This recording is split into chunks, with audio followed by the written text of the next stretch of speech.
మకర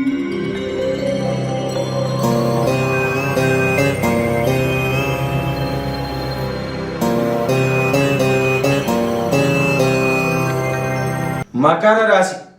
ఈ రాశి వారికి ఎప్పటి నుండో ఆగిపోయి ఉన్నటువంటి డబ్బులు కొంతమేర వస్తాయి.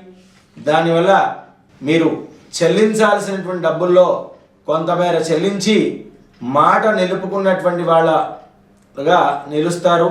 దానితో కాస్త ఊరట లభించడం, మానసిక ప్రశాంతతగా ఉండడానికి అవకాశం అనేటువంటిది మెరుగ్గా ఉంటుంది. అలాగే మీరు ఏ విధమైనటువంటి నూతన కార్యాదులు మాత్రం ప్రారంభించకండి.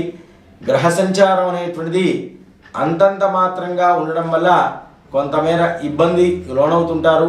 వీలైతే మంగళవారం కానీ శుక్రవారం కానీ రాహుకాలంలో దీపారాధన చేసుకోండి.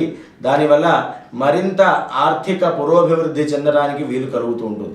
స్వస్తి ప్రజాభ్య పరిపాలయంతాం న్యాయేన మార్గేణ మహిం మహిషాః గోబ్రాహ్మణేభ్యః శుభమస్తు నిత్యం. లోకాః సమస్తాః సుఖినో భవంతు.